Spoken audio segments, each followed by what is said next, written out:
Hello everyone, welcome to the new lecture of building construction and materials. In previous lecture, we have covered the topic of types of shallow foundation. Okay, we have almost covered all the types of shallow foundation. Now we will move to the next type of foundation, that is deep foundation. As in the beginning, we have discussed that there are only two types of foundation, that is shallow foundation and deep foundation. Okay, shallow foundation has various types.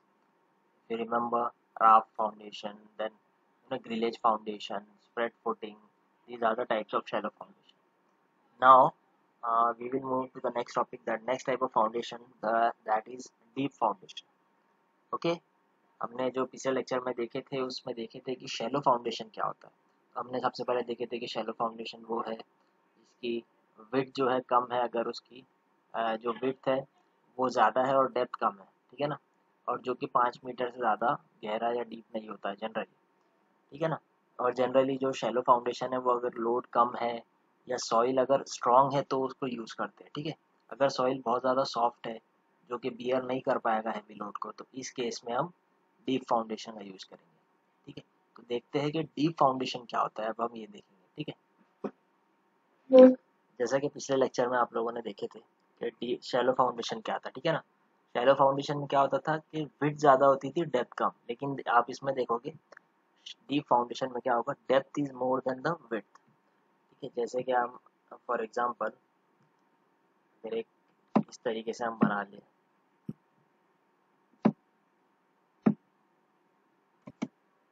For example जैसे आप देख रहे हो ये जो excavated जो foundation दिख रहा है, ठीक है ना, ये ग्राउंड लेवल है फॉर एग्जांपल, ठीक है। हम अज्यूम करते हैं कि ये ग्राउंड लेवल है हमारा, ठीक है ना। इसे मैं GL बोल देता हूँ, ये ग्राउंड लेवल है, अज्यूम कीजिए, ठीक है।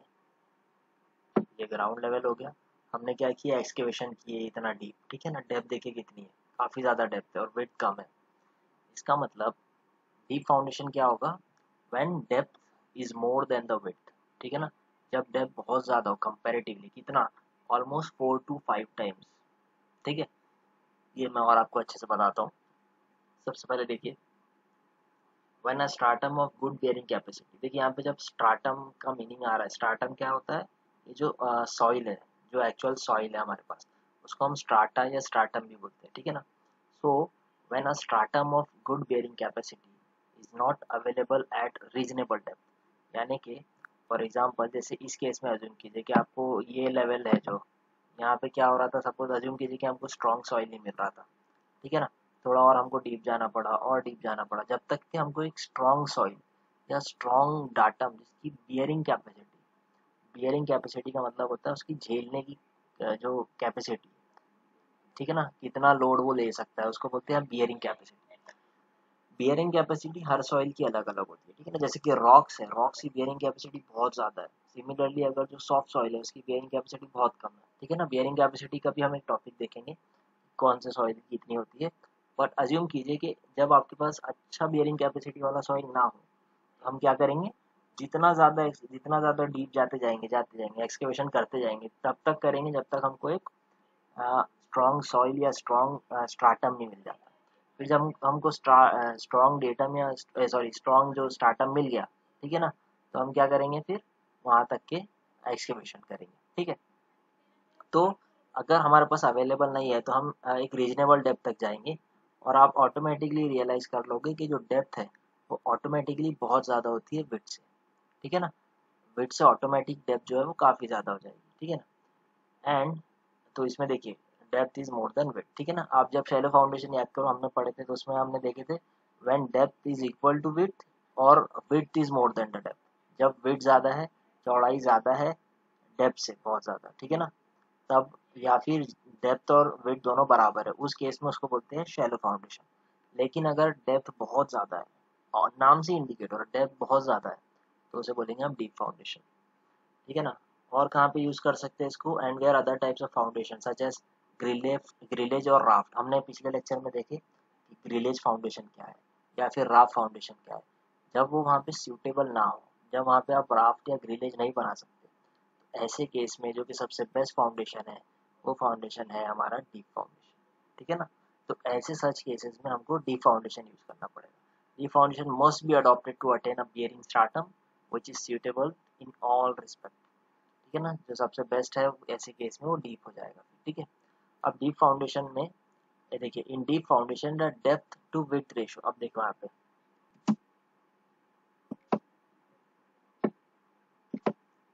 देखिए ऐसे केस में क्या होगा, when depth to width ratio, ठीक है ना, जो डेप्थ और विड्थ का जो रेशियो बन रहा है, ठीक है ना, वो कितना होना चाहिए in deep foundation, depth to width ratio D by B कितना होता है जनरली, यूजुअली 4 to 5 टाइम्स, यानी कि जो डेप्थ है वो कितनी ज़्यादा होती है, ऑलमोस्ट 4 to 5 टाइम्स विड्थ।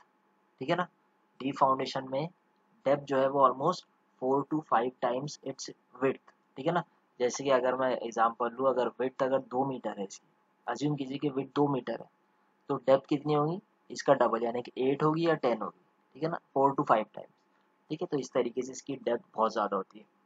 दूसरी चीज़, deep foundation as compared to shallow foundation distribute the load of the superstructure vertically rather than laterally, क्योंकि शैलो फाउंडेशन में डेप्थ जो थी वो काफ़ी ज़्यादा थी, तो क्या होता था, लैटरली लोड डिस्ट्रीब्यूट होता था इस डायरेक्शन में। ठीक है ना, लैटरल डायरेक्शन, इसमें क्या होगा, लोड नीचे की तरफ जाएगा। ठीक है ना, लोड जो है वो वर्टिकल डायरेक्शन में डिस्ट्रीब्यूट होगा काफ़ी आसानी से। ठीक है ना, ना कि लैटरल, लैटरल मतलब इस डायरेक्शन में, लैटरल मतलब इस डायरेक्शन में, लेकिन ये इस डायरेक्शन में जो लैटरली डिस्ट्रीब्यूट होता है वो शैलो में होता है। ठीक है, इसमें इस डायरेक्शन में नहीं होगा, इस डायरेक्शन, इसमें क्या होगा, वर्टिकली लोड अंदर अंदर जाता जाएगा, डीप जाता जाएगा।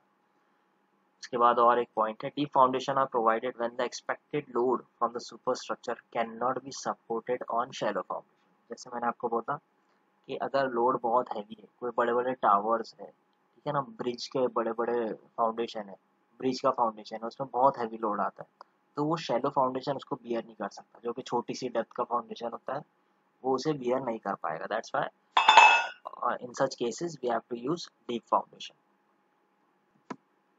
ठीक है ना, इसके अलावा जो और जो अदर कंडीशंस है, जैसे कि विच में requires deep foundation for scoring stability and durability of structure. Scoring stability मतलब होता है, ये केस का ये कहाँ पे आएगा, जब कोई ब्रिज बनना हो रिवर के ऊपर, तो वहाँ पे क्या होता है, वाटर के एक्शन की वजह से जो रेत है, जो ज़मीन है, वो क्या होता है, उसमें एक तरह का एक्सकेवेशन होना स्टार्ट हो जाता है। जो पानी की लहरें जब आके टकराती है तो क्या होता है, फाउंडेशन के आसपास क्या होगा, गड्ढे हो जाएंगे, एक तरीके का एक्सकेवेशन हो जाएगा, उसको बोलते हैं स्कोरिंग होना। तो जब स्कोरिंग स्टेबिलिटी को इंक्रीज करना है, जब आपको एक स्ट्रॉन्ग फाउंडेशन बनाना है ऐसी जगहों पर, तब आपको इसका यूज़ करना पड़ेगा। वो हम देखेंगे, एक ब्रिज का एक कौन सा फाउंडेशन होता है वो भी हम देखेंगे इसमें। ठीक है, अब इसका जो सबसे बेस्ट एग्जांपल है, जैसे मैंने आपको बताया, ब्रिज का कंस्ट्रक्शन, ब्रिज का जो फाउंडेशन है, ठीक है ना, वो सबसे बेस्ट एग्जांपल है डीप फाउंडेशन का। ठीक है ना, ठीक है ना, the pier must be founded well below the scouring depth even though the good bearing strata may be available at shallow depth. इसमें हम देखेंगे कि स्कोरिंग डेप्थ के नीचे भी किस तरह फाउंडेशन को और डीप किस तरह लेके जाते हैं, पियर क्या होता है, ये सारी चीज़ें देखेंगे। बट एक चीज़ याद रखिए कि डीप फाउंडेशन जो है वो ब्रिज के केस में बहुत ज़्यादा यूज होता है। ठीक है, आई होप आपको ये इंट्रोडक्शन समझ गया है डीप फाउंडेशन का। चलिए अब आगे देखते हैं, टाइप्स ऑफ डीप फाउंडेशन। देखिए, शैलो फाउंडेशन के जहाँ बहुत सारे टाइप थे, स्प्रेड फुटिंग था, स्प्रेड फुटिंग में सिंगल आइसोलेटेड कॉलम और बहुत सारी चीज़ें थी, ग्राफ था, फिर उसके अलावा कंबाइंड फुटिंग था। ठीक है ना, बट जो डीप फाउंडेशन उसमें सिर्फ 3 मेन टाइप। ठीक है, there are only 3 main types of deep foundation, that is pile foundation, pier foundation, और एक जिसको हम केसन बोलते हैं या वेल फाउंडेशन, दोनों एक ही चीज़ है। केसन जो है एक फ्रेंच वर्ड है जिसका मीनिंग होता है बॉक्स, तो इसको आप बॉक्स फाउंडेशन या वेल फाउंडेशन भी बोल सकते हो। तो इसमें 3 तरह के फाउंडेशन है। सबसे पहले है पाइल फाउंडेशन। ठीक है, सबसे पहले जो है हमारा वो है पाइल फाउंडेशन। ठीक है, तो हम सबसे पहले देखेंगे कि पाइल फाउंडेशन क्या है, जो कि बहुत ज़्यादा यूज होता है in case of deep foundation. ठीक है, डीप फाउंडेशन में सबसे प्राइम 2 टाइप जो फाउंडेशन की है वो है पाइल और केसन। ठीक है ना, एयर फाउंडेशन भी यूज होता है बट कॉस्टली होने की वजह से ज़्यादा नहीं होता है, लेकिन सबसे ज़्यादा यूज होने वाले हैं पाइल और केसन या वेल फाउंडेशन। सबसे पहले हम देखेंगे कि पाइल फाउंडेशन क्या है। देखिए, सबसे पहले पाइल को डिफाइन कर देते हैं। Pile is defined as a shaft of suitable diameter employed to transfer load deep into the soil which may be capable of sustaining loads of the structure। ठीक है ना। सबसे पहले डेफिनेशन पे अगर आप जाओगे, पाइल क्या है, एक तरह का शाफ्ट है जिसका डायमीटर यानी कि सर्कुलर भी हो सकता है और भी शेप का हो सकता है। ठीक है ना। तो एक तरह का शाफ्ट है जिसकी अगर मैं आपको इमेज दिखाऊं तो वो कुछ इस तरीके से दिखेगा। देखो ये पाइल हो गया, ये 3 पाइल है। ठीक है ना। ये देखो इस तरीके से लॉन्ग पाइल्स है। ठीक है ना, इस तरीके से। और इसकी रियल इमेज दिखाऊँ आपको तो कुछ इस तरीके से पाइल फाउंडेशन दिखता है। देखो इस तरीके से। और इमेज दिखा देता हूँ मैं पहले आपको इसकी। ठीक है, ये देखिए इस तरीके से पूरा पाइल फाउंडेशन का एग्जाम्पल है। मैं आपको इसका एक बेस्ट एग्जांपल है। देखो इस तरीके से ये प्रीकास्ट पाइल्स है। ठीक है ना, ये स्टील पाइल्स है। देखो इस तरह का शाफ्ट की तरह काम करता है, इसलिए उसको बोलते हैं शाफ्ट की तरह दिखता है, जिसका एक डायमीटर होता है। ठीक है ना। तो ये जो क्या होते हैं, ये पाइल्स होते हैं।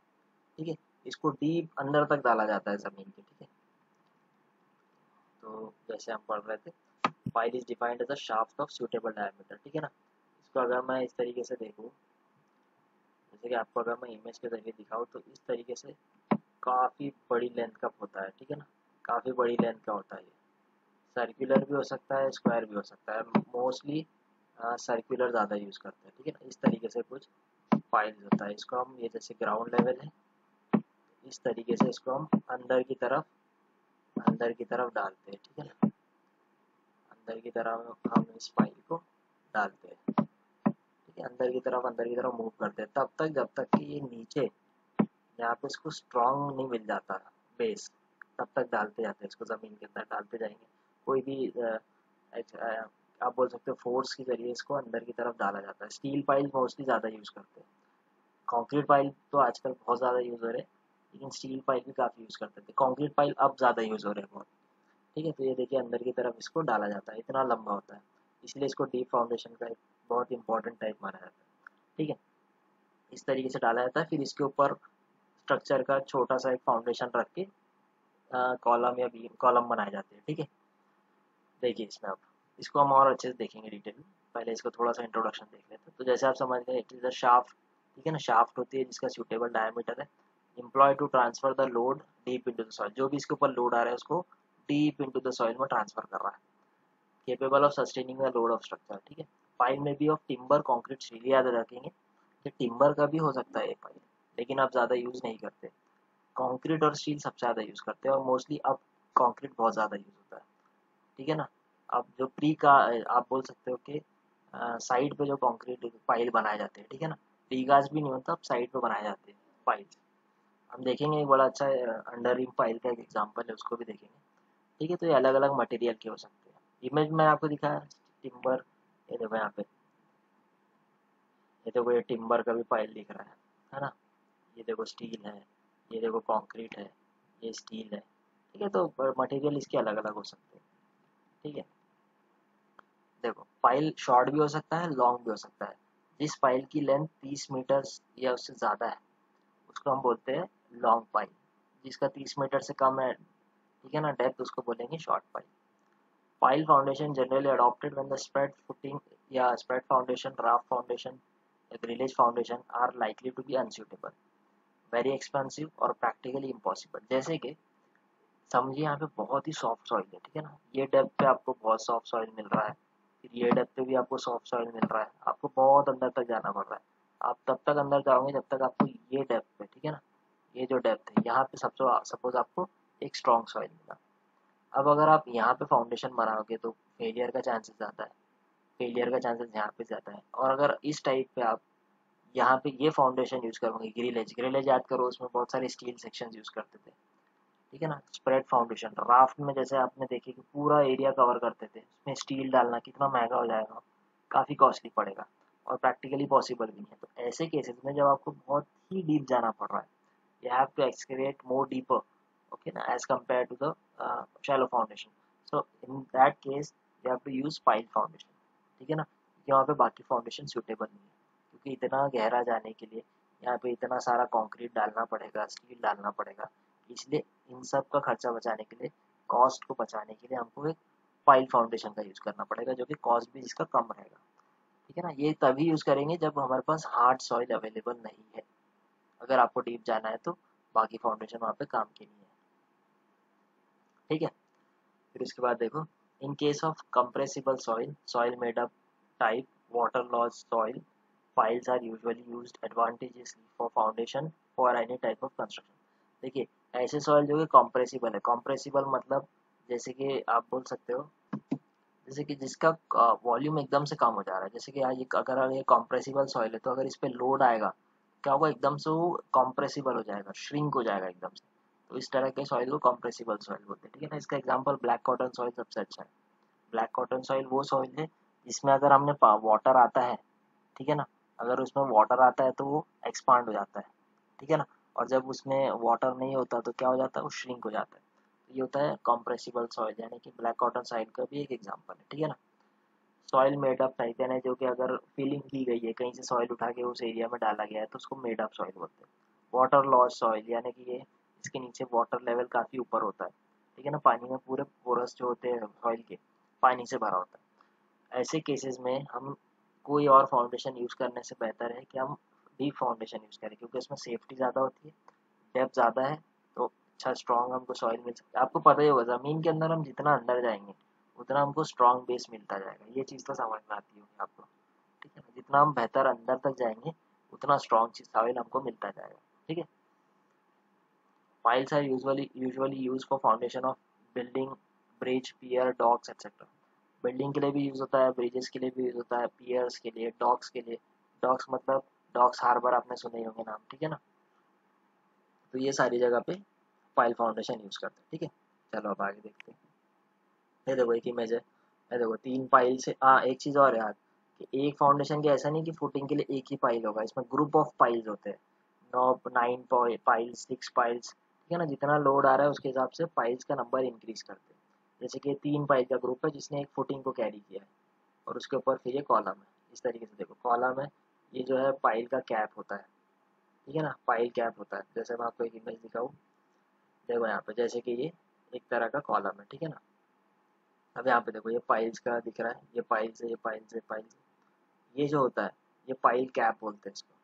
इसके अंदर क्या करते हैं, पूरे पाइल को हम इस तरीके से, देखो ये इमेज में देखो 4 पाइल है इसमें, ठीक है ना, एक पाइल उस साइड है, ये पूरों को हमने कंबाइन किससे अटैच कर दिए, एक थिक स्लैब होता है, एक थिक स्लैब होता है जो कि पूरे पाइल्स को ग्रुप करके रखता है, जिसको हम पाइल कैप बोलते हैं। ठीक है ना, देखो एक यहाँ पे डेफिनेशन है, pile caps are the thick slab used to tie group of piles together to support and transmit column load to the pile. ठीक है ना, ये देखो इसके ऊपर फिर ये टावर का लोड आएगा, फिर ये पाइल कैप इसको पाइल के अंदर ट्रांसफर करके अंदर तक जाएगा ज़मीन के, ठीक है ना, काफ़ी डीप जाएगा ग्राउंड में। तो ये पाइल कैप जो है वो बांध के रखता है पाइल के ग्रुप को। जैसे मैंने वो बोला, एक ऐसा नहीं है कि इसमें एक ही पाइल यूज़ करेंगे, इसमें ग्रुप ऑफ पाइल्स यूज़ करना है, क्योंकि छोटा सा डायमीटर का है वो, ठीक है ना, उसको 3 4 पाइल, 6 पाइल, 7 पाइल आपको यूज़ करना पड़ेगा। ठीक है, और उसको बांध के रखेंगे कैप से, फिर उसके ऊपर कॉलम या फिर ये आएगा। ठीक है, चलिए ठीक है आगे देखते हैं, आई होप आपको क्लियर हो गया है। पाइल फाउंडेशन आपको कहाँ यूज़ करना है, the soil near the surface doesn't have the sufficient bearing capacity weak to support the structural loads. ठीक है ना, जैसे कि ये मैं फॉर एग्जांपल, जैसे कि फॉर एग्जांपल सपोज आपने इतना एक्सकवेशन किया, ठीक है ना, ये पार्ट, लेकिन आपको हार्ड सॉइल नहीं मिला, ठीक है ना, फिर आपने क्या किया, एक्सकवेशन को और बढ़ा दिया, ठीक है ना, सपोज फिर यहाँ पे भी इतने डेप्थ में भी आपको नहीं मिला, फिर आपने थोड़ा इंक्रीज कर दिया। कब तक इंक्रीज किए, जब तक कि यहाँ पे आपको एक सफिशिएंट यहाँ पे एक हार्ड स्ट्राटा नहीं मिला। ठीक है, तब तक के हमने क्या किया, इसको एक्सकेवेशन करते गए, कब तक है, जब तक कि यहाँ पे एक स्ट्रॉन्ग बेस, ठीक है ना, जहाँ पे अच्छा बेस जिसकी बेयरिंग कैपेसिटी ज़्यादा है सॉइल की, तब तक के हमको डीपर जाना पड़ेगा। ठीक है ना, the estimated settlement of soil increase the tolerable limits.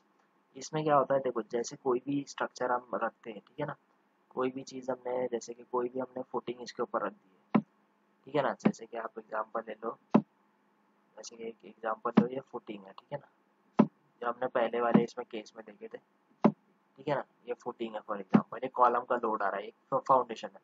क्या होता है कि जमीन, ये जो सॉइल है इसमें ये फुटिंग जो है वो बहुत सालों बाद, बहुत सालों में थोड़ा थोड़ा सा नीचे की तरफ मूव करती है। ठीक है, ये एक नॉर्मल फिनोमेना है, ठीक है, जो है सेटलमेंट बोलते हैं इसको, थोड़ा थोड़ा सा अंदर जाती है, बहुत अंदर नहीं, कुछ सेंटीमीटर्स में जाती है, ठीक है ना, या में जाती है, उसको बोलते हैं सेटलमेंट।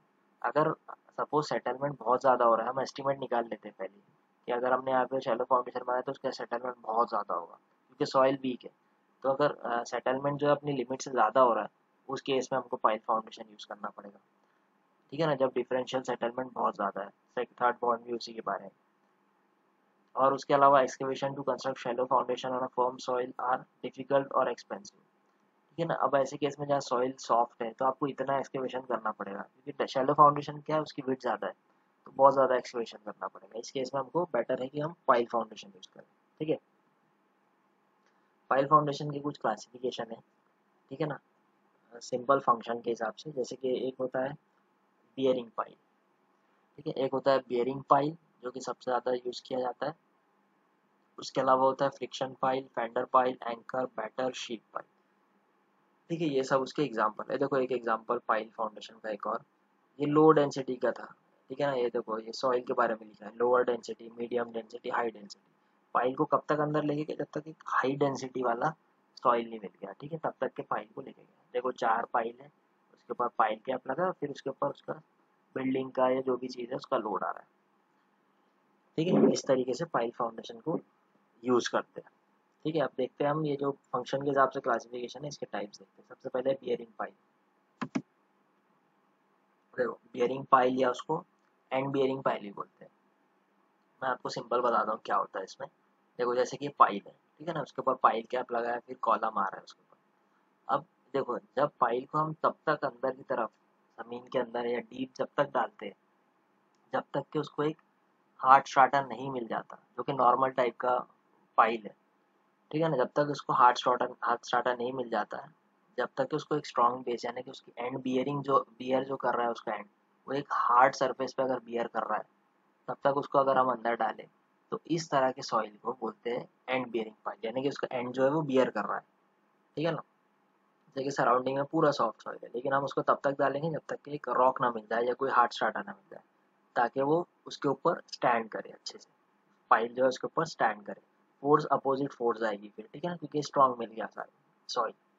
इस तरह के पाइल को बोलते हैं एंड बियरिंग पाइल, जिसका एंड स्ट्रॉन्ग हो या हार्ड स्टार्टम हो। इसकी थ्योरी देखो, ये वही यही चीज़ लिखी है, driven into the ground until a hard स्टार्टम reach. तब तक के ग्राउंड में डालेंगे जब तक के हार्ड स्टार्टम नहीं मिल जाता। It act as a pillar supporting the superstructure and transmitting load to the ground, एक तरह का पिलर की तरह काम करेगा। If the load is supported by resting on a pile on a hard stratum then it is called as end bearing pile. जब load transfer हो रहा है, जब पाइल किसी हार्ड स्ट्राटम के ऊपर रेस्ट कर रहा है, उसको बोलते हैं एंड बियरिंग पाइल, ठीक है। सेकेंड इमेज में भी आप देखो, ये देखो यहाँ पे लिखा है वीक स्टार्टम, यहाँ लिखा है बियरिंग स्टार्टम। तब तक सॉइल को अंदर की तरफ डालेंगे जब तक के हार्ड स्टार्टम या बियरिंग स्टार्टम नहीं मिल जाता। ऊपर सॉफ्ट सॉइल है पूरा, ठीक है ना, तब तक डाले जब तक के हार्ड सॉइल नहीं मिल जाता, ठीक है ना। Piles by themselves do not support the load rather than act as a medium to transport or transmit। मैंने तो आपको स्टार्टिंग में बताया था, कोई भी फाउंडेशन खुद अपना लोड कैरी पूरा लोड कैरी नहीं करता है, वो लोड को ट्रांसफर करता है, ठीक है ना। सब स्टार्टर में वो लोड को ट्रांसफर करता है। तो समझ गया एंड बियरिंग, जिसके अंदर एंड जो है वो बियर कर रहा है, पाइल जो है वो एक स्ट्रॉन्ग बेस के ऊपर स्ट्रॉन्ग सॉइल के ऊपर रखा जाता है, तो इसको बोलते हैं एंड बियरिंग, ठीक है। इसके बाद जो नेक्स्ट हमारा टाइप था वो था फ्रिक्शन पाइल। देखो सपोज आपने पाइल को अंदर की तरफ आपने इसकी स्टार्ट की इसको अंदर की तरफ, ठीक है ना, पुश करना। अब हो सकता है कि जो सॉइल है वो पूरी तरह सॉफ्ट हो या बहुत ही डीप में उसका एक हाथ स्टार्ट हो, तो हम क्या करेंगे, हो गया सपोज अज्यूम करो कि 50 मीटर हो गया, 60 मीटर हो गया, 70 मीटर, 80 मीटर, बहुत ही डीप जा रहा है, तब तक आपको स्ट्रॉन्ग सॉइल मिल ही नहीं रहा है, ठीक है। ऐसे केस में क्या करेंगे, हम फ्रिक्शन का यूज़ करेंगे। फ्रिक्शन का यूज़ मतलब क्या होता है सराउंडिंग में, लेकिन उसकी एक कंडीशन है कि ये जो अगर ऐसे केस में जो सराउंडिंग सॉइल है वो कोहेसिव सॉइल होना चाहिए। कोहेसिव सॉइल मतलब उस क्ले की तरह होना चाहिए, क्ले वगैरह वहाँ होना चाहिए, ठीक है, क्ले होना ज़रूरी है, कोहेसिव सॉइल। ऐसे केस में क्या होता है, पाइल को क्या करते हैं हम ड्रिवन करते हैं अंदर की तरफ और उसे एक लेंथ पे छोड़ देते हैं।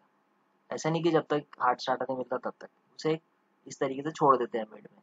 लेकिन सपोज वहाँ पे कंडीशन ये है कि वहाँ पे क्ले होना चाहिए, कोहेसिव सॉइल, अदरवाइज कोई ऑप्शन नहीं है अंदर तक डालने का। लेकिन अगर वहाँ पे क्ले है तो हम एक फ्रिक्शन का इस्तेमाल कर सकते हैं। इसमें क्या होता है, ये देखो ये जो पाइल दिख रहा है, ऊपर सैंड है लेकिन नीचे क्या है, क्ले है। अब आपको पता होगा क्ले जो है वो कोहेसिव है, मतलब उसके पार्टिकल एक दूसरे से स्टिकिंग पार्टिकल है, चिपके हुए होते हैं। ऐसे केस में आप सोचो कि आप पाइल को अंदर की तरफ डाल रहे हो तो कितना एफर्ट लगना लगेगा, क्योंकि ये पूरा एक तरीके का क्ले जो है उसको रोक के रखा है, ठीक है ना। ग्रिप मिल रही है पाइल को, क्या मिल रही है, ग्रिप, क्योंकि सराउंडिंग सॉइल क्या है, क्ले है, तो पकड़ के रख रहा है पाइल को, है ना। पाइल को वो पकड़ के रख रहा है, तो इसका बोलते हैं फ्रिक्शन। फ्रिक्शन किसके बीच में हो रहा है, पाइल के बीच में और क्ले के बीच में जो फ्रिक्शन पैदा हो रहा है, उस वो क्या कर रहा है, लोड को कैरी कर रहा है, या फिर पाइल को उसने रोक के रखा है, ठीक है ना। तो इस तरीके से हम फ्रिक्शन का यूज करेंगे। तो इसको मैं थ्योरी बता देता हूँ थोड़ी सी आपको। Piles are driven at site where the soil is weak or soft at a considerable depth, and it is not economical or other possible to rest the soil bottom at the end of the pile on the hard strata. जैसे मैंने आपको बताया बहुत नीचे अगर deep है तो possible ही नहीं है हार्ड स्ट्राटा पे रेस्ट करना, तो हम क्या करेंगे, load is carried by the friction develop between the sides of the pile and surrounding ground. इस केस में क्या होगा, स्किन फ्रिक्शन, यानी कि पाइल का जो सराउंडिंग है और जो क्ले है उसका यूज करेंगे। Friction between sides of the pile and surrounding ground, जो सराउंडिंग ग्राउंड यानी कि क्ले का जो है, इसमें फ्रिक्शन पैदा हो जाएगा, फ्रिक्शन जनरेट हो जाएगा जो कि लोड को कैरी करेगा। पाइल क्या होगा फिर, एक तरीके से पूरा रोक के रखा है, यहाँ पे उसको स्ट्रेंथ मिल जाएगी इस पार्ट पे पूरे। फ्रिक्शन जनरेट होने की वजह से पाइल नीचे की तरफ मूव नहीं करेगा, क्योंकि सराउंडिंग सॉइल जो है वो फ्रिक्शन पैदा हो गया है पाइल्स और surrounding soil. The piles are driven up to such depth that skin friction developed at the sides of the pile equals to the load coming on the pile। ठीक है ना, इसका मतलब क्या हो रहा है, piles are driven up to such depth, इतनी डेप्थ तक हमको उसको डालना है कि जो स्किन फ्रिक्शन की वैल्यू, जो फ्रिक्शन जो जनरेट डेवलप हो रहा है, ठीक है ना, वो किसके बराबर हो, जो उसके ऊपर लोड आ रहा है। अगर 100 किलो न्यूटन का लोड आ रहा है तो फ्रिक्शन की स्ट्रेंथ भी उतनी ही होना चाहिए, ठीक है। इसके बाद देखिए, cohesive soil actually grip the sides of the piles with friction. इसमें क्या होता है, क्ले जो है पकड़ के रख लेता है, फ्रिक्शन जनरेट करता है, ग्रिप बना लेता है, ठीक है ना। This is similar to when you step in the mud, try to pull your foot and it pulls off your shoes. आपको पता हो जब आपका कोई कीचड़ में पैर फंस जाता है, जब आप उसको खींचते हो, ठीक है ना, कितना स्टिक हो जाता है, एकदम अटैच हो जाता है, ग्रिप बना लेता है वो कीचड़ के साथ में। और जब खींचते हो तो जूता शूज वहीं रह जाता है आपका, ठीक है ना। तो एक एग्जाम्पल की तरह बताया गया है, इतनी भारी ग्रिप आ जाती है कि पाइल को जो है वो ना नीचे की तरफ मूव होता है ना ऊपर की तरफ, इतनी भारी ग्रिप आ जाती है फ्रिक्शन की वजह से। That's why it is called as a friction pile, ठीक है। तो ये दो मेन एग्जांपल थे, दो मेन टाइप के पाइल्स है। इसके अलावा शॉर्ट में मैं आपको बता देता हूँ, बाकी इतने इंपॉर्टेंट नहीं है, ठीक है। ये फ्रिक्शन का देखो पूरा हार्ड स्टार्टअप, ठीक है ना। The load carrying capacity of the friction pile increase. अब देखो लोड कैरिंग कैपेसिटी कैसे कैसे इंक्रीज होगी, अगर आप पाइल को डायमीटर बढ़ा दोगे तो उसका जो एरिया है, सरफेस एरिया, वो बढ़ जाएगा। सरफेस एरिया बढ़ जाएगा तो फ्रिक्शन बढ़ जाएगा, फ्रिक्शन बढ़ गया मतलब पाइल की स्ट्रेंथ बढ़ गई, ठीक है। Increase the diameter of the pile, driving the pile for larger depth, जितना नीचे अंदर की तरफ डालेंगे उतना अच्छा है। पाइल्स को ग्रुपिंग करना, making surface of the pile rough. देखो पाइल का जो सराउंडिंग सरफेस है अगर वो रफ होगा तो फ्रिक्शन बढ़ जाएगा, है ना। कोई भी रफ सरफेस, अगर हम पाइल का जो सरफेस है अगर वो रफ है, फ्रिक्शन इंक्रीज होगा। अगर स्मूथ है तो फ्रिक्शन नहीं डेवलप होगा उसमें, ठीक है ना। यहाँ से खुरदुरा यानी कि रफ सरफेस होना चाहिए, ठीक है। ये हो गया फ्रिक्शन का एग्जांपल। चलो नेक्स्ट देखते हैं। देखो जैसे कि ये एग्जांपल देखो, ये पाइल को देखो, ये देखो ये पूरा रफ है, सरफेस रफ है। ये देखो ये सरफेस रफ है, ये बेस्ट एग्जांपल है आपका कंक्रीट पाइल, इसमें सबसे अच्छा एग्जांपल है। सरफेस अगर रफ है, ये टिम्बर पाइल का एग्जांपल है, तो सरफेस इतना रफ नहीं है, टिम्बर पाइल इतना अच्छा रफ नहीं है, बट जैसे कि ये इतना रफ है तो इसमें देखो स्किन फ्रिक्शन कितना भारी डेवलप होगा, इसमें अच्छी ग्रिप बनेगी सराउंडिंग सॉइल और इसकी ग्रिप जो पाइल के बीच में जो है ना, अच्छी ग्रिप बनेगी, ठीक है। इसके अलावा देखो एंकर पाइल होता है, piles are used to provide anchorage against the horizontal pull from sheet pile और अदर पुलिंग फोर्स। इसका मैं एग्जांपल बताता हूँ। इसके अलावा compaction pile, when the piles are driven in granular soil with the aim of increasing the bearing capacity of soil, the pile is termed as compaction pile। इसके अलावा better pile भी होते हैं, piles are driven at inclination, जो कि एक angle पे होते हैं अटैच। ये सबके मैं एग्जांपल बताता हूँ। Fender piles are used to protect concrete deck other water from the structure from the abrasion और impact cause from the ship और बैरेजेस। इसकी मैं इमेज के जरिए बताता हूँ, ज़्यादा अच्छे समझेगा। जैसे कि बैटर पाइल, ये इंक्लाइन पाइल होते हैं। बैटर पाइल मतलब इंक्लाइन, इस तरीके से इंक्लाइन होते हैं। इसके अलावा शीट पाइल देखो, ये आपने देखे होंगे मैक्सिमम। वाटर को रोकना है, या फिर कोई ज़मीन कहीं ढह रही है, गिर रही है, कोई सरफेस अर्थ जो है वो गिर रही है, तो जैसे कि आप ट्रेन से जाते होंगे तो देखते होंगे रिवर के साइड में इस तरीके से हम बना देते हैं रिटेनिंग स्ट्रक्चर, तो शीट पाइल उसका भी एग्जाम्पल है। ठीक है, बाकी इतने इंपॉर्टेंट टाइप के नहीं है, जो मैंने आपको स्टार्टिंग में बताया फ्रिक्शन पाइल और ये दोनों, ठीक है ना, ये दोनों इंपॉर्टेंट है। ठीक है, और इसके देखिए एक पाइल में देखिए प्री कास्ट पाइल होते हैं। कई दफ़ा पाइल पहले से बना के फिर क्या कर, जैसे कि क्या होता है मैं एग्जांपल बताता हूँ।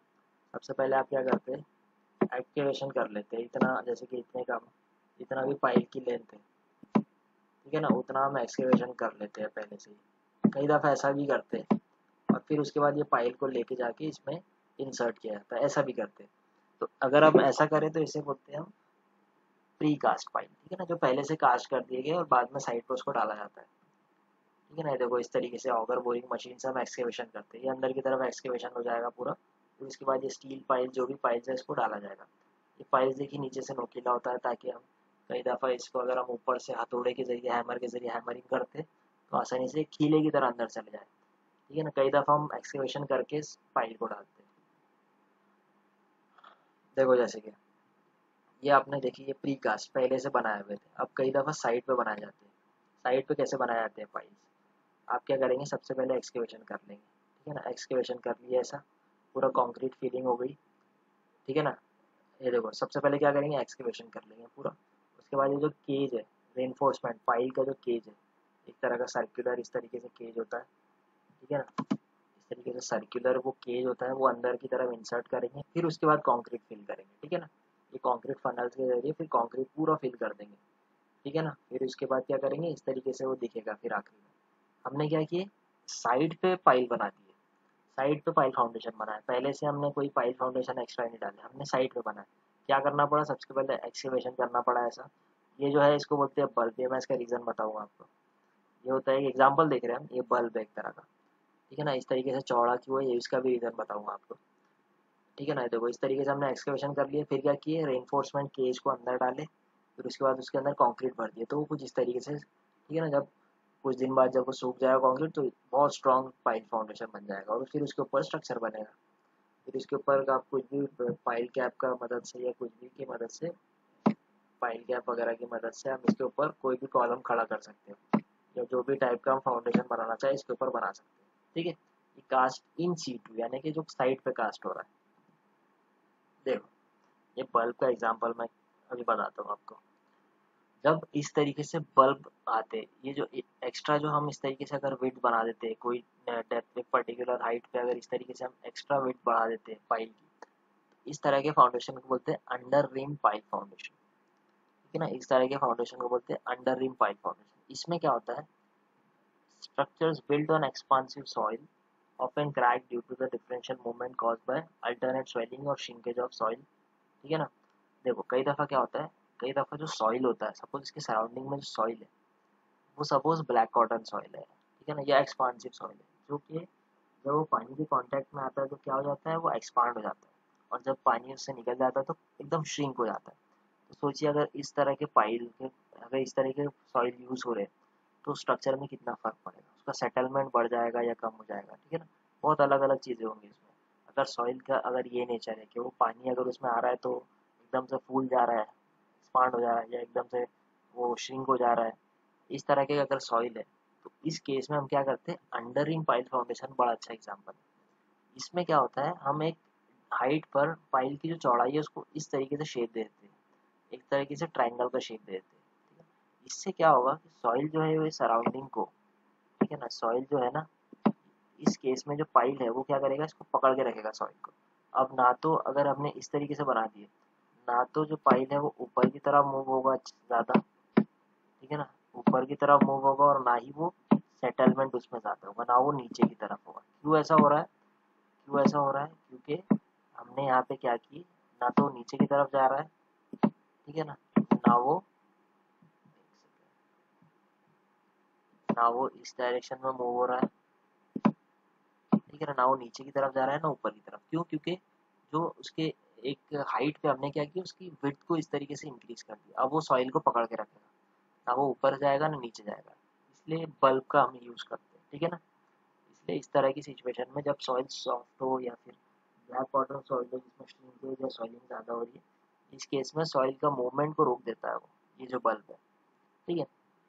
This piles is widely used in situation where foundation are required to be taken down at certain depth to avoid undesirable effect of moisture change in case of expansive soil. Expansive soil मतलब black cotton soil, जो मैंने आपको बताया वही meaning है। Provide lateral strength, provide encourage against uplift, जैसे मैंने बोला अपलिफ्ट मूवमेंट, कोई भी ना मूव ऊपर जा रहा है ना ही वो लैटरली मूव होगा, लैटरली एकदम पकड़ के रहेगा, एकदम स्ट्रांग रहेगा, ना इस डायरेक्शन में मूव होगा ना इस डायरेक्शन में, ना ऊपर ना नीचे, एकदम फर्म रहेगा अपनी जगह। इसलिए ये जो बल्ब है बहुत इसका खासियत है बल्ब की, ठीक है। Under reamed pile is bored cast in situ, ये कास्ट इन सीटू पाइल है, having one or more bulb और under reams in its lower portion.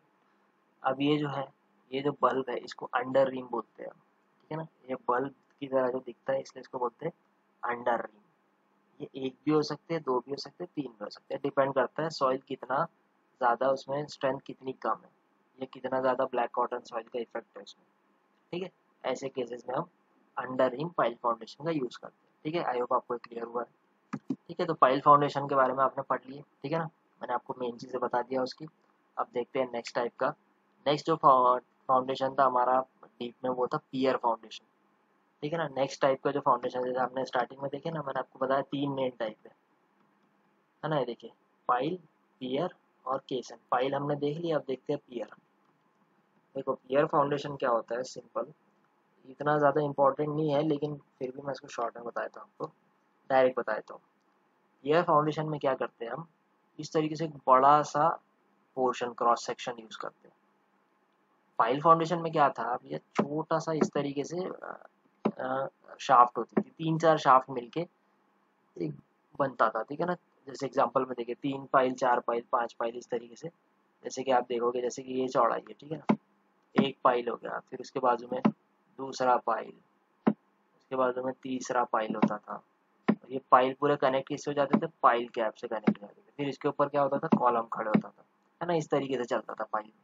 इसमें क्या होता है कि इसके अंदर पूरा का पूरा, ये जो पूरा कवर कर लेता है, ये एक पूरा जो है ना, ये कवर हो जाता है एक तरीके से, पूरा कंक्रीट पोर्शन होता है पूरा का पूरा, ठीक है। पूरा का पूरा जो एरिया है ये कंक्रीट पोर्शन होता है, जैसे ये दिख रहा है, इसलिए इसको बोलते हैं पियर, इसलिए बोलते हैं इसको पियर। और उसके ऊपर स्ट्रक्चर बनता है। अब आप खुद सोचिए, इतना ज़्यादा इसमें कंक्रीट जाएगा, ठीक है ना, कंक्रीट बहुत ज़्यादा खर्चा होगा इसमें, इसलिए कॉस्टली बहुत होता है पियर फाउंडेशन, ठीक है। देखो यहाँ पे पियर के एग्जांपल देखो, ये बड़े बड़े बहुत मोटे मोटे बड़े बड़े डायमीटर के पाइप पियर फाउंडेशन होते हैं, ठीक है। इसलिए बहुत ज़्यादा इसका यूज़ नहीं होता है। जब बहुत ज़्यादा हैवी लोड्स आए या सॉइल बहुत ही वीक हो, उस केसेस में इसका यूज़ करते हैं। स्मॉल पियर्स जो है वो जनरली बिल्डिंग टावर्स में यूज़ करते हैं। मल्टी स्टोरी बिल्डिंग है या स्काई स्क्रैपर मतलब हाई रेंज बिल्डिंग, ठीक है ना, may be made of massive diameter, इसका डायमीटर 3 मीटर तक हो सकता है, और जो इसकी डेप्थ है वो 30 से 40 मीटर। मैंने सोचिए आप कितना मास कंक्रीट वर्क इसमें होता है, ठीक है ना, इसलिए बहुत ज़्यादा इसका यूज़ नहीं होता है generally. When the soil met with this boulder, the ordinary pile driven becomes practicable. In such cases, pier foundation are used. ठीक है ना, जब सॉइल जो है वो उतना स्ट्रॉन्ग ना हो, बहुत लोड आ रहा है, जहाँ पे पाइल फाउंडेशन आप यूज़ नहीं कर सकते, ऐसे केसेस में पियर फाउंडेशन यूज़ करेंगे। Piers are constructed in open excavation or boreholes. As such, they do not have cause any disturbance to the adjoining soil. According to they are termed as excavated pier or drilled pier. इस तरीके से पूरे के पूरे पियर बना दिए जाते हैं, ठीक है ना। बहुत बड़े बड़े, इसका डायमीटर बहुत ज़्यादा होता है, मास कंक्रीट वर्क बहुत ज़्यादा है इसमें, ठीक है। तो एक पियर का एग्जांपल है, इतना ज़्यादा मैंने जैसे बताया इंपॉर्टेंट नहीं है, पाइल फाउंडेशन बहुत इंपॉर्टेंट है, ठीक है। अब देखते हैं नेक्स्ट हमारा जो टाइप है, दैट इज वेरी इंपॉर्टेंट, केसन और वेल फाउंडेशन, ठीक है। नेक्स्ट जो हमारा वो है केसन या वेल फाउंडेशन। जैसे मैंने आपको स्टार्टिंग में बताया, केसन का मीनिंग होता है बॉक्स, तो एक तरह का बॉक्स फाउंडेशन है, और बहुत ही इंपॉर्टेंट फाउंडेशन है, क्योंकि ब्रिजेस के केस में, स्पेशली जो ब्रिज रिवर पे बनाए जाते हैं उसमें ये फाउंडेशन ही यूज़ होता है मोस्टली। पाइल फाउंडेशन भी यूज़ कर सकते हैं लेकिन बॉक्स फाउंडेशन के साथ उसको यूज़ करना पड़ेगा। सबसे इम्पॉर्टेंट है in case of, specially in case of bridges on river, ठीक है ना। देखिए in civil engineering caisson is defined as a water tight structure, ये पानी को रोकता है, इसके अंदर पानी नहीं होता, वाटर टाइट स्ट्रक्चर की तरह ये काम करता है। Made up of would steel RCC constructed for foundation involving under water construction, specially under water construction करना है तो आपको केसन या वेल फाउंडेशन का यूज करना पड़ेगा, ठीक है ना। For foundation of piers abutment of bridge dock structure breakwater lamp houses, जो भी अंडरग्राउंड स्ट्रक्चर्स है उसमें इसका यूज होगा, ठीक है। इसका आपको मैं इमेज के जरिए बता दूंगा तो और अच्छे से समझेगा। द केसन remains in the position and subsequently becomes integral part of the structure. इसका बताता हूँ मैं क्या इसमें यूज है एक्चुअली। तीन तरह के होते हैं केसन, बॉक्स केसन, वेल केसन ओपन, या फिर तीसरा होता है न्यूमैटिक। तीन तरह के होते हैं, बॉक्स, वेल और ओपन, या फिर न्यूमैटिक।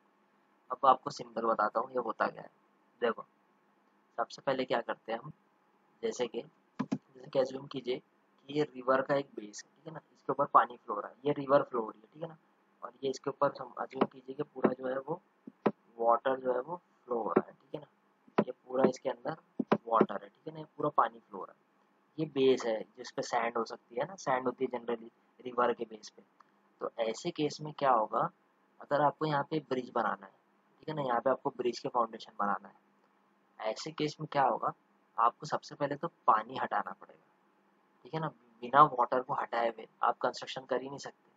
तो हम ऐसे केस में क्या करेंगे, बड़ा सा हॉलो, याद रखिए मैंने हॉलो वर्ड बोला हूँ, हॉलो, ठीक है ना, हॉलो स्ट्रक्चर, हॉलो इस तरीके से काफ़ी बड़ा सा डायमीटर का एक हॉलो स्ट्रक्चर हम यूज़ करेंगे, ठीक है, जिसका शार्प एजेस हो सकते हैं इस तरीके से, ठीक है, इस तरीके से उसके शार्प एज हो गए। और काफ़ी बोल सकते हो सर्कुलर हो सकता है, रेक्टेंगल, इस तरीके से बेस्ट एग्जांपल, इस तरीके से एक हॉलो स्ट्रक्चर हम यूज़ करेंगे, ठीक है ना। स्टील हो सकता है, देखो इस तरीके से हॉलो होगा, इस तरीके से हो सकता है, ठीक है ना, ये केसन होगा, इसको बोलते हैं केसन। तो हम क्या करेंगे, इस तरीके से सर्कुलर होगा, देखो समझ गया, सर्कुलर हो सकता है या बॉक्स की तरह होता है। तो ये जो केसन है, ये पूरा का पूरा केसन बहुत जो कि बहुत बड़ा डायमीटर का है, उठाकर हम क्या करेंगे, केसन को इसके अंदर इंसर्ट कर देंगे पूरा। यहाँ पे मैं इसको डायग्राम के जरिए आपको बता देता हूँ। फिर क्या करेंगे, हम केसन को पूरा का पूरा केसन उठाएंगे, ठीक है ना, और ज़मीन के अंदर वो रिवर के अंदर इस तरीके से अंदर तक इसको डाल देंगे, ठीक है ना, अंदर तक डाल देंगे और चेक करेंगे कि हार्ड स्टार्टर कहाँ पे अवेलेबल है। अगर ज़मीन के अंदर इस विड्थ पे आपको हार्ड स्टार्टर मिल रहा है तो अंदर तक केसन उसकी डेप्थ तक डाल देंगे, ठीक है, समझ गया इतना। ये रिवर है, ये रिवर का बेस है जो कि सॉइल वगैरह जो सॉरी यहाँ पे सैंडी सॉइल वगैरह होगा। हम क्या करेंगे, पूरा का पूरा ये केसन जो है, ये पूरा जो केसन है ये उठा के पूरा केसन हम इसके अंदर डाल देंगे, ठीक है ना। और इसको मैं अभी रिमूव करता हूँ, और तब तक डालेंगे, हॉलो रहेगा ये, तब तक डालेंगे जब तक यहाँ पे कोई हार्ड स्टार्टर नहीं मिल जाता। सपोज आपको हार्ड स्टार्टर मिल गया तो इसको छोड़ देंगे फिर यहाँ पे, ठीक है। तो अंदर तक हम इसको केसन को डाल देंगे। फिर उसके बाद क्या करेंगे, ये पूरा वाटर जो है यहाँ पे, ये पूरा वाटर क्या होगा, रिमूव करेंगे हम, ठीक है। ये पूरा जो पानी है इसके अंदर का, ये पूरा पानी रिमूव कर देंगे और ये पूरा एक्सकेवेशन किया जाएगा। अब क्या होगा, जब ये देखो ये प्रोसेस चल रही है, पूरा एक्सकेवेशन की प्रोसेस चल रही है और पूरा पानी रिमूव हो गया पंप के जरिए। अब क्या होगा, यहाँ पे पूरा एक तरीके का यहाँ पे पूरा खाली हो जाएगा एरिया, ना सॉइल रहेगा ना पानी। तो ऐसे केस में फिर हम यहाँ पे क्या करेंगे, कंस्ट्रक्शन स्टार्ट करेंगे। यहाँ पे हम बनाना चालू करेंगे फाउंडेशन, ठीक है ना। यहाँ पे हम फिर बनाना चालू करेंगे फाउंडेशन। तो जितना ये सर्कुलर है, इतने एरिया को या तो मास कंक्रीट से फिल कर देंगे, इसके अंदर फिर पाइल्स भी यूज़ कर सकते हो आप, अलग अलग प्रकार के इसमें हम फाउंडेशन बना सकते हैं। लेकिन मेन क्या था, इस एरिया को वाटर टाइट बनाना, जो कि हमने केसन के जरिए बनाया, ठीक है ना। अब इसके और एग्जांपल देखते हैं, फिर इसमें क्या होता है देखते हैं। देखो यहाँ पे केसन इज अ सिलेंडर और hollow box that is sunk into the ground to a specified depth by, ठीक है ना, excavating deep hole into a strata, the cylinder और box is then backfilled with concrete, thus creating the foundation. पूरा आपने इसको खाली कर दिया, फिर इसके अंदर कंक्रीट फिलिंग की जाती है, मास कंक्रीट वर्क। अब देखिए इतना बड़ा ब्रिज है तो इसमें खर्चा तो होगा ही एक्सकवेशन करने के बाद। ऐसा नहीं कि हम इसमें पाइल भी डाल सकते हैं, ठीक है ना, लेकिन जनरली पूरा मास कंक्रीट वर्क पूरा फिल हो जाएगा ये, और पूरा एक फाउंडेशन बड़ा सा स्ट्रॉन्ग फाउंडेशन रेडी हो जाएगा। पूरा मास कंक्रीट वर्क, पूरा कंक्रीट यहाँ पे फिल कर देंगे यहाँ तक के जो भी हाइट है। फिर इसके ऊपर ब्रिज के पियर जाएंगे। पियर आपने देखे होंगे वो काफ़ी चौड़े होते हैं पियर, जैसे कि अभी प्रीवियस इसमें मैंने दिखाया ना, इस तरीके के फिर ब्रिज के पियर्स आएंगे, फिर पियर्स आएंगे उसमें, ये ऊपर ब्रिज के पियर आएंगे, जो फाउंडेशन बन गया उसके ऊपर ब्रिज का ये पियर आ जाएगा, ठीक है। फिर वो लोड, ये फिर पियर का लोड अंदर आएगा, इस तरीके से लोड ट्रांसफर होगा। लेकिन मेन चीज़ क्या आती है, फाउंडेशन। हमने सबसे पहले उसको वाटर टाइट बनाया, संक किए, क्या संक किए, हॉलो एक केसन संक किए, फिर पानी को रिमूव किए, सॉइल को एक्सकेवेट किए, ये पूरा एरिया खाली हो गया, फिर इसके बाद इसमें कंक्रीट फिल किए और फाउंडेशन रेडी हुआ, ठीक है ना। वही चीज़ यहाँ पे लिखी है। This type of foundation is most often use when constructing bridge pier and other foundation that will be beneath the bodies of the water, since the caisson can be float to the correct location and then sunk in place using concrete, ठीक है ना। इसमें आपको बताया कि कोई भी ये जो फाउंडेशन है स्पेशली ब्रिज के लिए यूज़ करते हैं, इसके ऊपर जो पियर होता है, ब्रिज का पियर जो है उसका फाउंडेशन बनाने के लिए, ठीक है। जैसे कि देखो ये एक सी में काम चल रहा है, एग्जाम्पल है, बॉक्स केसन का यूज़ करें हमने, इसको फिर कंक्रीट से फिल कर देंगे और इसके ऊपर फिर पियर बनाया जाएगा, ठीक है ना। ये देखो इसका एग्जाम्पल, ये इसके शेप होते हैं, ये देखो ये पियर का एक एग्जाम्पल है, ठीक है ना। ये देखो पूरा मास कॉन्क्रीटिंग वर्क हो रहा है इसमें। एक और एग्जाम्पल देखो, जैसे मैंने आपको बताया पूरा केसन को संक किया अंदर तक के, पानी वाटर रिमूव किया, एक्सकेवेशन किए, फिर इसके ऊपर कंक्रीट से फिल कर दिया अंदर, पूरा रेडी हो गया आपका एक स्ट्रॉन्ग फाउंडेशन, ठीक है। पूरा कंक्रीट से फिल कर दिया, फिर इसके शेप्स है, क्लियर नहीं है थोड़े से इमेज में। उसके बाद देखो केसन में जो बॉक्स केसन अलग अलग टाइप के होते हैं, बॉक्स केसन ओपन होता है ऊपर से, क्लोज होता है नीचे से। एग्जाम्पल है, बॉक्स केसन कुछ इस तरह दिखता है, ये इस तरीके से होता है, वो ओपन होता है, ऊपर से ओपन होता है और नीचे से वो पूरा इस तरीके से क्लोज होता है। फिर इसको हम पूरे को उठा के इंसर्ट करते हैं, तो ऑटोमेटिक जो नीचे का एरिया है वो पूरा क्लोज है ऑलरेडी। ये क्या होता है, स्टील टिम्बर आरसीसी के भी होते हैं। This type of caisson suitable when the depth of water is 6 to 8 metre, जब पानी की जो डेप्थ है ऊपर अगर 6 से 8 मीटर है तो हम बॉक्स केसन का यूज़ करते हैं, ठीक है ना। इसके अलावा देखिए वेल केसन भी यूज़ करते हैं। वेल केसन में क्या होगा, open at the top and the bottom, जैसे मैंने आपको एग्जांपल में वेल केसन ही बताया, ऊपर से भी ओपन होता है और नीचे से भी ओपन होता है, ठीक है ना, दोनों तरफ से ओपन होता है। This type of well foundation is usually use for construction of piers, abutment of bridge. Piers of bridge तो आपको पता ही है ना, जो ब्रिज के जो फाउंडेशन है जिसके ऊपर ब्रिज रेस्ट कर रहा है, कॉलम जो बड़े बड़े उसको बोलते हैं पियर्स। और अब्यूटमेंट का मतलब होता है जो कॉर्नर, जैसे कि ये ब्रिज है, ये ब्रिज का एक एग्जांपल है, इसमें आप देखते होंगे एक कॉलम्स लगे होते हैं इस तरीके से सेंटर में होते हैं, है ना, ये जो रेस्ट कर रहा है, ठीक है ना। ये देखो इस तरीके से पियर्स होते हैं बीच में। ये माउस का थोड़ा सा प्रॉब्लम है, आपने ये देखे होंगे बीच बीच में इस तरीके से पियर्स होते हैं उसके, ठीक है ना। तो पियर्स और अब्यूटमेंट में फ़र्क बता देता हूँ आपको। जो सबसे कॉर्नर वाले जो होते हैं ना, ठीक है ना, कॉर्नर वाले इसमें रिटेनिंग वॉल भी हो सकती है। जो सबसे लास्ट वाले होते हैं ब्रिज के कॉलम, सबसे लास्ट वाले जो 2 कॉलम होते हैं इसको हम रिटेनिंग वॉल या अब्यूटमेंट बोलते हैं, ठीक है, अब्यूटमेंट भी बोलते हैं उसको।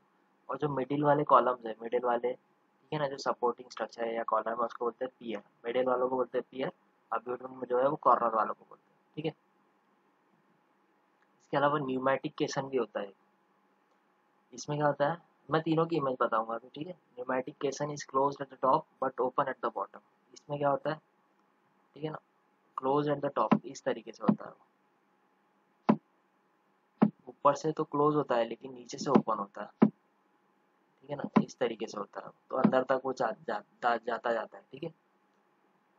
If the suitable bearing stratum cannot be obtained by Kaysen method due to water condition, pneumatic or com using compressed air have to be used. Pneumatic Kaysen का use करते हैं उसमें। They are also adapted where soil contains boulder, timber, masonry or unusual properties. It is used when the depth of water ranging between 12 to 35 metre, ठीक है ना। बहुत कम use होता है इसका, मैं इमेज ही बताता हूँ आपको। सबसे पहले वेल का बता देता हूँ। वेल में हमने क्या देखिए, ऊपर से ओपन होता है, नीचे से क्लोज होता है, इस तरीके से नीचे से क्लोज होता है, ऊपर से ओपन होता है। बॉक्स केसन में हमने क्या देखे, जो आप बोल सकते हो उसमें क्या होता था, नीचे और ऊपर दोनों से ओपन होता था, ठीक है। फिर इसके बाद हम देख सकते हैं आप लोग, ठीक, इसमें क्या होता था, फिर ये इसमें कंक्रीट फिल किया जाता था, ठीक है ना। ये फिर उसके अंदर देखो कंक्रीट फिल, पूरा नीचे से ये क्लोज्ड है, तो इसमें कंक्रीट फिल किया जाता था, ठीक है। ये एग्जांपल केसन के, ठीक है। केसन बहुत इंपॉर्टेंट है वेल फाउंडेशन, ठीक है। तो ये थोड़ा लेक्चर आज का थोड़ा सा लंबा हो गया है, बट आपको डीप फाउंडेशन के बारे में मैंने आज पूरा बताया हूँ।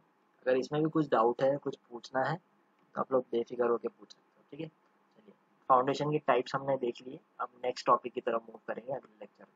चलिए, थैंक यू सो मच।